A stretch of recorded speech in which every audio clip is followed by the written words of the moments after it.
Hi, I'm Lynn. And I'm Amanda. And this is The Pursuit of Badasserie, the podcast.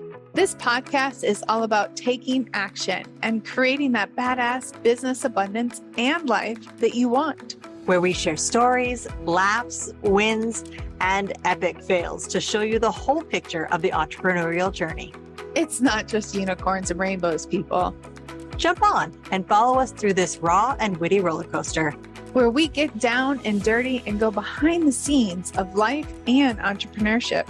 Get on it, get over it, and get after it. Hi, I'm Lynn. And I'm Amanda. Welcome to The Pursuit of Badasserie, the podcast. We are doing yet another amazing episode on sales in honor of our book that came out, The Pursuit of Badasserie, How to Create Badass Business Abundance, the Sales Edition.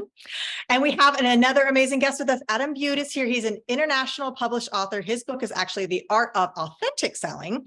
He's a sales expert, course creator, and he helps with growth mindset. He has over 30 years or almost 30 years of commission-based selling, sales management, sales training, and business ownership across multiple industries. We are super excited to have you on the show today. Welcome, Adam. Hey, thanks, Amanda. Thanks, Lynn. I'm excited to be here. We're just going to dive right in. Tell us a little bit about your sales experience. How'd you get started in sales, and what are you doing in sales now? Yeah, thanks. I think like most people, I fell into sales. I don't think sales is something that you wake up one morning and think, yeah, I want to be a salesperson today and go to university and learn how to sell so that you can have a great career in sales, because there's no such thing. So I know that for me, I finished school and I thought, what am I going to do? I didn't go to university. I didn't go to any higher level education, and that was it. I fell into it and just started to work my way up the corporate ladder. With menial jobs until probably did that for about 6 years until I got my first sales repping position, where I was, had a company rep in the car and knocking on doors that way. And I did that for about 18 months, 2 years. And then I got into what I call real selling, which was the commission-based direct sales industry. And wow, wasn't that a journey? Yes, we've all been there. Well, not all of us have been there, but that is definitely cutthroat sometimes. All the time. Sink or swim. You're either eating or you're being eaten. Absolutely. Pretty much, actually. Pretty much. It's a good analogy. We were talking about earlier, like your transition from that hardcore sales to what you do now. So can you talk a little bit around that? Yeah, absolutely. So when I first started my commission journey, it took me about 3 months, or it took me more than 3 months to get my first sale. And that particular role, I was on a drawback retainer system, which is what you see a lot of in the real estate industry, that you get paid a retainer to keep going, but you actually owe the company money. And I was starting to get into 5 figures worth of debt in a job, which wasn't working so well. But what I had to do was learn very quickly how to sell, and how to sell hard, because that was the pressure environment that we were in. And I went from earning nothing in 3 months to earning 120K in the last 9 months of the year. That was my first 6-figure annual income. And that was on the back of repping, which was 35 grand. So it was quite at that stage, a bit of a quantum leap, really, because I was in my early 20s when that happened.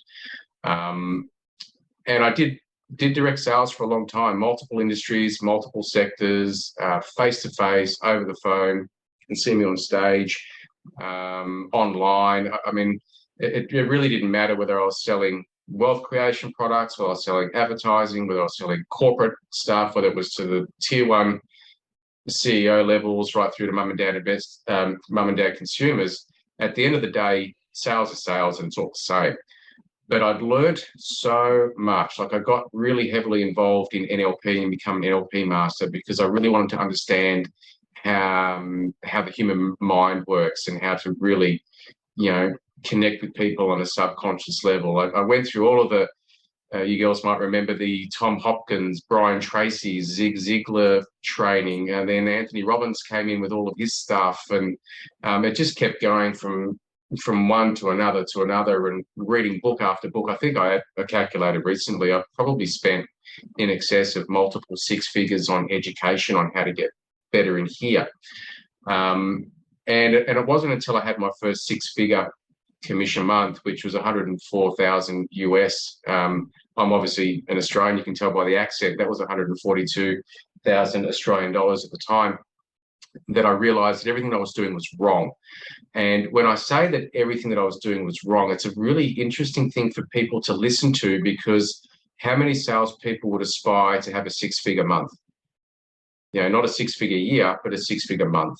And for me to say everything I was doing was wrong really challenges people's belief systems and values in what they're doing. And the reason I say that is because ultimately, in all sales positions, roles, businesses that I've had up until that point, everything was coming from the seller's journey, which was me. It's all about how much money can I make, as opposed to how much service and value am I creating and providing. And when I realized that I was selling products and services to people that can't use it and won't use it, and it was all for my own financial gain, that was when I drew the line in the sand. And that was 5 years ago. And from that moment on, never have I taken on a sale for my own financial gain. I'm only taking on a sale if I can create benefit in someone else's life. I love that. That's such a distinction, because Absolutely. it is a paycheck for, if you're working in sales or if you're in sales in any capacity, it is a paycheck. So it's not like you don't understand that you also need to be paid, but it changes the way you sell and your motivation to sell. And obviously how you feel about yourself at the end of the day changes when you are coming at it from a service base. Like, you are giving somebody a service, you are solving a problem for them, you are creating solutions in their lives and making their lives better, easier, whatever it is. And that's such a big distinction. And it's something that flipped the script in my head when it going from this like super sales oriented, like close the deal, close the deal, close the deal, to actually having these relationship sales or relational sales where I can feel good about what I'm selling, no matter what it is, because I know I'm solving somebody's problem rather than filling my pocketbook. Yeah. And when you're operating, and I call it operating from that space, the average salesperson experiences burnout within 14 months. And the reason that they're experiencing burnout within 14 months or wanting to change career, jobs, whatever, is because they're filling up from the outside. And that outside is all about the money, and it's all about the KPIs, and it's all about the external pressure that's going on to perform, as opposed to fueling themselves from their passion on the inside. And when we're working from passion, the energy that we're putting out there is different. The connection that you're making with people is completely different as well. So, and you can't burn out because you're fueled by that passion. That's an awesome way to look at passion, because it does make a difference in definitely in burnout. As entrepreneurs, as small business owners, and anybody who's inadvertently in sales, like when you're an entrepreneur, when you're in sales, like you're in sales. Even if you don't think that you're in sales, you're in sales.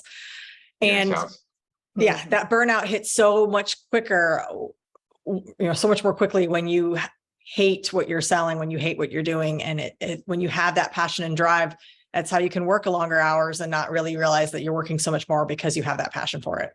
Well, not only you took the hate what you're doing, but also like going back to what you were saying is like, you're constantly seeking approval from outside. You're not actually dealing with the internal need and cup, if you would. And so when we can come from the inside out, it gives us the ability to have better direction, to make better decisions, to stand more on our feet. I was literally just having this conversation on a mastermind about actually an issue with a particular client and how the client should handle their client. And essentially they're in the golden handcuff kind of situation where, they're reacting in a way because they're not confident in themselves. And because this also is with sales, but this is also with even dealing with the clients and other aspects, that because they're not confident with themselves, because they're not filling up their own cup, they're being reactive and transactional in their communication and the way that they're doing things. And this also applies to the way that they sell sometimes too. And so I love that you brought that up. What would you say? I mean, I know that you definitely found that you were doing everything wrong, and that's the way you verbalize it in the corporate selling side. Would you say that there's one positive lesson that came out of that you have brought into what you do now, what you teach others, and what's in your book? Yeah, absolutely. The positive side of all that is, and I think these are traits that you must have as a business owner, regardless of what you're doing. You have to have the tenacity to keep moving forward. You have to have the courage to keep moving forward. You have to have the discipline to keep moving forward. You have to have the accountability, that personal accountability to move forward. And you have to take personal responsibility. And these are all key elements that are not taught, right? But these are all instinctive things that I see the difference between people that will succeed in life and people that don't succeed in life. So those are those elements that I got from my sales career have put me in good stead for everything that I'm doing. You know, whether I'm going to the gym, whether I'm being a better parent, whether I'm creating better relationships with other people, whether it doesn't matter what it is, they're the traits that keep fueling me to want to be better and to grow. And because if you don't grow, one of my coaches actually is out of the States, Jim Fortin, is a transformational coach. He says, we either grow and evolve in life or we shrink and we die. And if you don't have those elements to it, then you're not going to grow and evolve because you're not going to be able to stay at task and want to improve. Love that. And I would get along great with your coach because I say that all the time. Maybe not in those exact words, but say that all the time, I think. And I love those points. And I love how you actually applied it to every other aspect because we're so interwoven. And when we do things over here, let's say in our sales way, it is affecting here and here. And we can utilize tools in each of those areas to be able to strengthen the other areas of our life and business. So I love that you spoke about that. We kind of talked about that a little bit in the last podcast as well, and like the hunger and the different things, but that tenacity, that accountability. Yes. They can be learned, I think. However, you need to apply them as well. And you have to want to learn them. Some people, I think, have some of that innately inside of them, but if you don't use it, you lose it.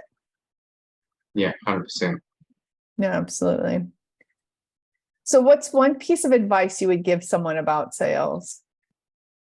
Everybody is in sales, whether you understand that or you don't, or whether you like that or you don't.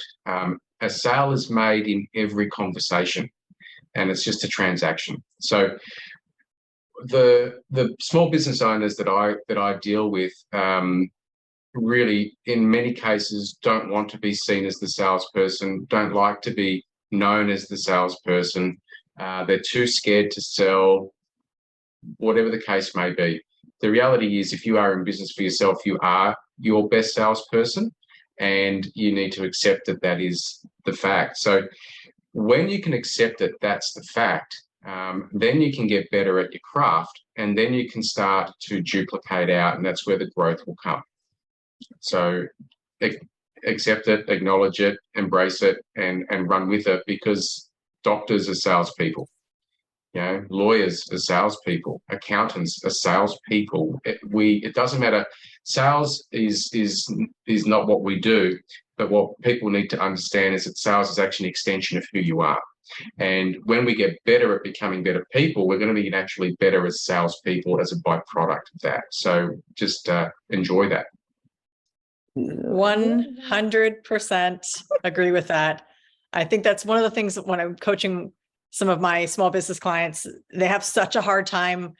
Oh, I don't want to do sales. I'm not really a salesperson, but blah, blah. And I'm like, no, you are. If you own a business, you are. And I love that you said it. I'm going to force them all to listen to this podcast so that they can hear it from somebody else other than me. But yes, you are absolutely your best sales force, and own it, embrace it, run with it, be one with sales. Absolutely. Yeah. What is, so a little off the script, what made you decide to write a book? And I know you're a course creator as well, besides like working with clients from the front of the stage and behind a desk, figuratively and maybe literally. So one-on-one. But what made you write a book, and what was your process around that? Mhm. So here's the book here. You probably can't see it. Art of Authentic Selling. A book has always been something that I wanted to do, but it wasn't until COVID hit that I thought, well, I've got 5 weeks here. We're in forced lockdown. I might as well get this happening, and I smashed it out. And I just wrote and wrote and wrote. For me, it was just a big brain dump. But basically, it just highlighted. It's a why-to book more so than a how-to. There is how-to in it, but it's a why-to, and it really highlighted where I came from to where I'm going. And my goal is to change the way that sales is done. My goal is to change the way that business is done. I hate being sold to, and I don't know anyone who loves being sold to. And I hate being spammed. I hate being treated as a walking ATM. I hate it wherever I'm going that people, if I walk into a shopping center, I haven't even got 1 foot in the store yet, and they're onto me like a rash. And that sort of stuff just irritates me. So I really want to change the way that business is done. And the best way for me to do that, I believe, is to lead by example and to show what I used to do and why I believe it's better to do things differently. So it really does help people get a clearer idea of how they can be operating in a better way. But also credibility as well. I mean, you have a book, people look at that and think, wow, he's a published author.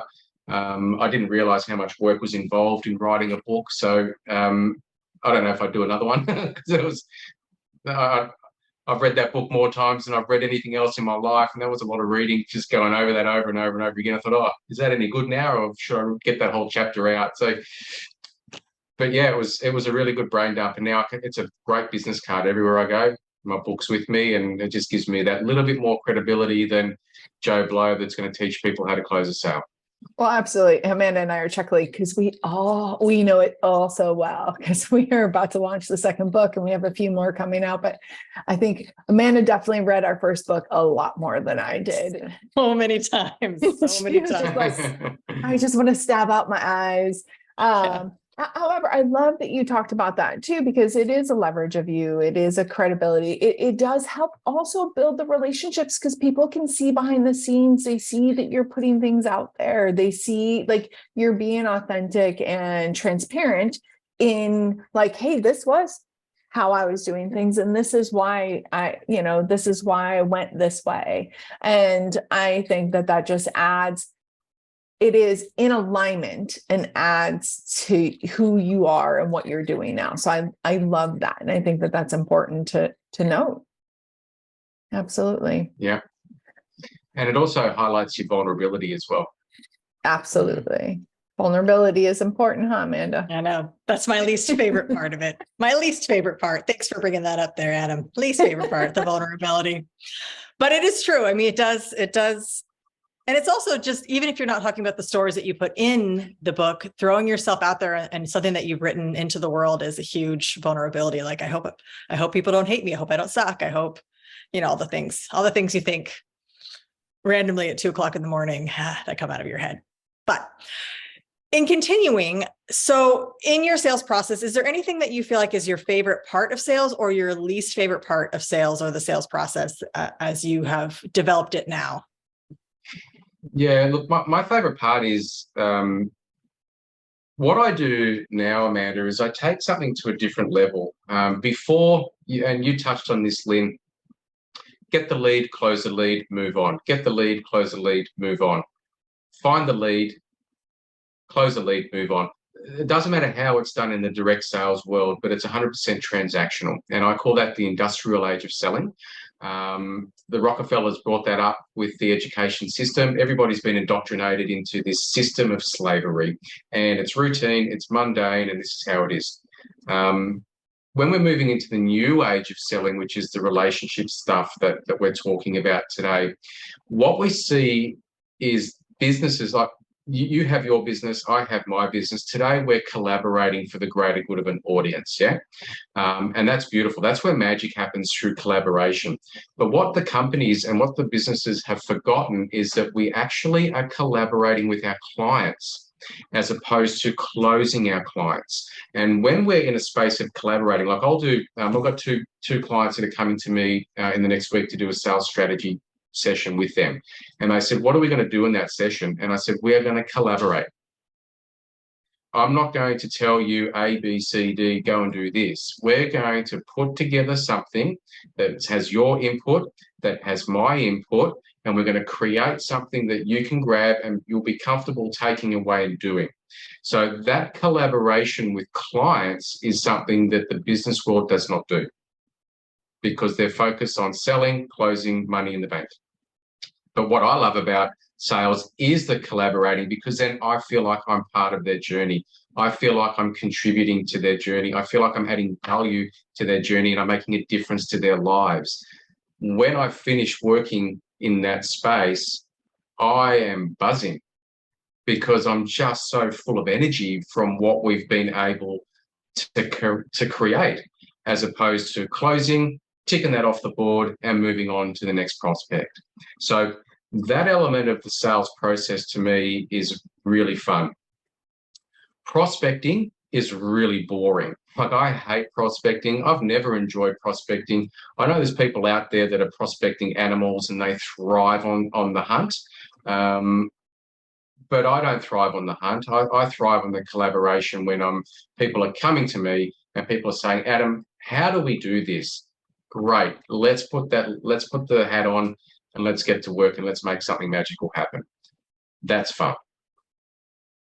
Love that. All about collaboration. And I love that you take that position. That's actually when I do my intake for some of them, I talk about like being an extension of your business. Like, this isn't all about my knowledge and my expertise. It's about ours collectively and figuring out the best way forward for you. And I think the way that you approach it too, which I love, is, yeah, you have all of this expertise, you have all of this knowledge. However, if you were to do the old school, like force it down their throat and give them, they don't feel a part of the process and they're only going to maybe use it and only parts of it. Like, it doesn't have the eating, no buy-in, living effect and the buy-in. Absolutely. But also, like, even if they have the buy-in, the shelf life of it, either it's going to sit on the shelf or it's not going to have as long of a applicable process as it would when they feel a part of it, when they see like, oh, I can do this, and oh, I had an option here, or this is, then they also have more confidence in themselves. When we can help others see in themselves or feel in themselves maybe what they don't feel or see in themselves, it only strengthens the relationship between us as well, and that connection, which empowers us both. And I love that you said that you walk away buzzing and thriving. Like, that's the way it should be. Yeah. No burnout when you're operating from that place. That's right. No burnout. Absolutely, Adam. So is there anything else that you feel that you really want to share with the audience when it comes to your sales process or how to convert sales in a way that is authentic? Mm-hmm. So when we're converting from being authentic, there's things like so many buzzwords out there with integrity selling and ethical selling and blah, blah. If you're selling, you're closing, and I see where's the integrity in that, right? But from the authentic place, what we're finding is that people are starting, if we're having a conversation like what we're having now, I'm not selling to you. But how I'm treating you right now is exactly how I'm going to treat a prospect. So I'm not selling to them either. But what I'm allowing them to do is understand where they're at in their buyer's journey. I'm allowing them to discover what it is that they want. I'm not going to tell them what they want. I'm not going to tell them what they need. But we're going to identify what that is for them. And then we're going to collaborate on a solution for that. And then they ask me, what's the next step? And when they're asking you what's the next step, then where's the icky sales in that? Where's that? Have you girls ever found that you're uncomfortable when you're waiting for the question about hand over your credit card? Like you're just waiting for it. So there's that uncomfortable moment in the process. None of that exists when we're operating from that place. So the process for me is understand your client's wants, understand your client's needs, go one step deeper and find out the real why behind that. Because when we can discover the real why, sometimes their wants and needs that they first came to you for is not actually what they want or what they need. And in a lot of cases, I remember one of my old sales managers, and I wrote about this in my book, and he said, Adam, if someone comes in and they want to buy a wooden dog with 3 legs, go and sell them a wooden dog with 3 legs. Why would I do that? That to me that didn't make any sense. Why do you want a wooden dog with 3 legs? So let's unpack that a little bit and find out whether it's actually a cat that you want with 4. You know what I mean? Like, let's really get into it. And too often, and I'm a big advocate of this, you'll get more sales when you learn how to listen than you will get more sales when you learn how to talk.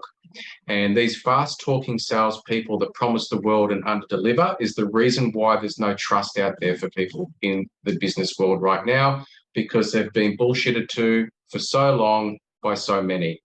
But when we're attentively listening and we're understanding the real needs, the real problems, the real whys, then the authenticity in that, the genuineness in that, the openness in that is there. You don't have to build the whole know me, like me, trust me thing, which is all left brain, and you're really trying to create an outcome, versus when you're resonating with someone on such a deep level that you have that unconscious trust that's there, and they're openly giving you information that they're sharing with you because of that reason.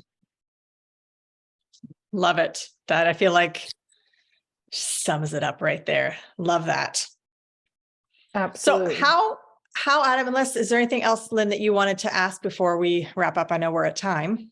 No, for sake of time, but I love this conversation. I love the way that you position things in a different way, which is really unique. And some of these I'll be taking for myself, because I teach on relational versus transactional. And this is, like I said, as COO of a company for a few years, where this is what we did.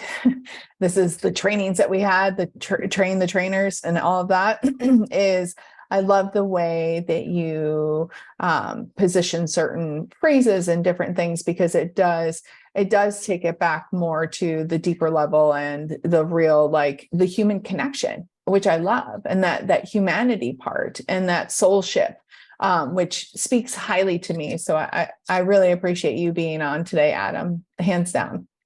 So that's cool. Thanks, Lynn. If people get back to understand, well, I mean, what's money?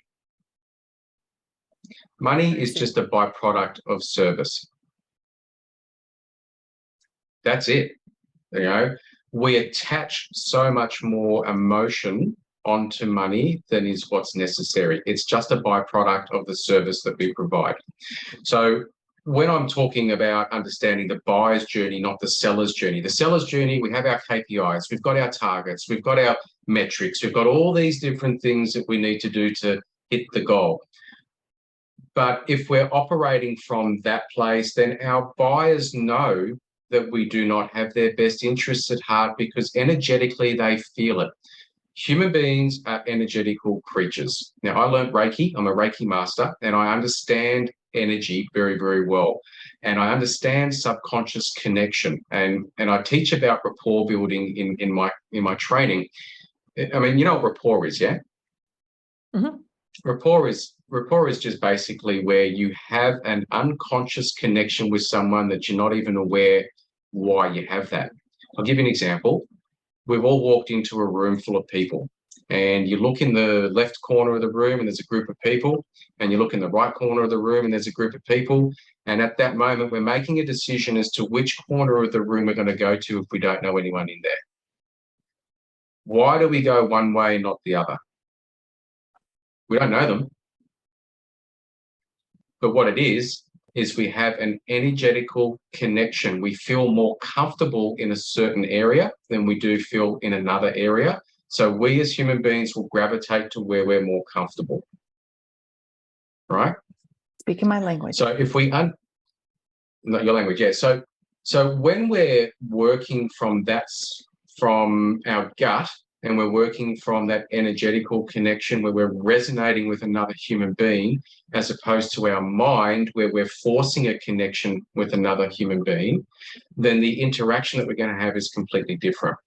So if we understand that money is a byproduct of service, we want to be putting ourselves in situations with human beings that we connect with before we even start opening our mouth and talking the shit that's going to come out. Right?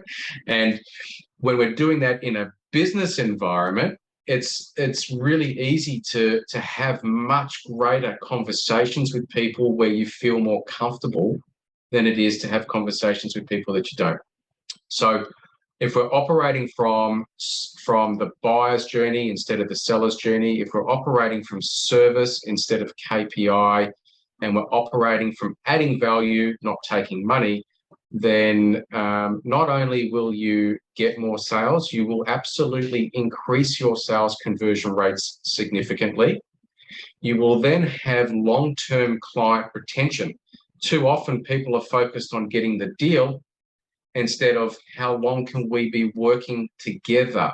The average client retention for the average business is 3 years. And if you do not have 3 years of client retention, that means your sales systems are wrong, your processes are wrong, your procedures are wrong, and your communication is wrong.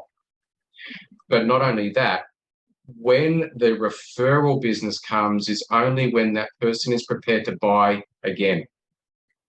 They won't genuinely refer someone to you unless they're prepared to rebuy. So again, when we're operating from that relationship place of service, the money will flow. Instead of focusing on the money flowing, we're operating on service, the money will flow. So my biggest takeaway for anyone that's listening to this podcast is to change the way you operate and come from service, not KPI. Don't operate from fear where people can smell you after their wallet a mile away. Operate from abundance where we don't care whether we get the deal or not. Absolutely. Then it's no longer about price. Yeah, Absolutely. thanks, Adam. Love that last bit of nugget. So tell our listeners how they can get a hold of you. And obviously we'll have everything in the show notes. But real quickly, we'd love to hear it from your mouth. Thank you. I've got the little QR code there, so that'll take you straight into my calendar if you want to book a time. I'm based in Australia on the Gold Coast. Outside of that, you can reach me on LinkedIn. I do have a Facebook group as well, but mainly on LinkedIn. And you can send me an email at adam@theauthenticsalestrainingacademy.com. Perfect. Thanks you so much. Yeah, we really appreciate you, Adam. So many nuggets and yeah, so many nuggets. I love this series that we're doing, Amanda. It's super cool with all of our guests. Yes, I definitely feel I'll be re-listening to my own podcast just so I can absorb everything you said today. Absolutely. Absolutely. Well, thank you so much, Adam. And until next time, Amanda. Get after it. All right. Bye. Thank you. All right, everyone. It's not enough to just listen. Now you've got to put it into action. We are so excited to see what you do next. If you enjoyed our show, please leave us a review on iTunes. And to find out more about what we're doing, visit us at thepursuitofbadasserie.com.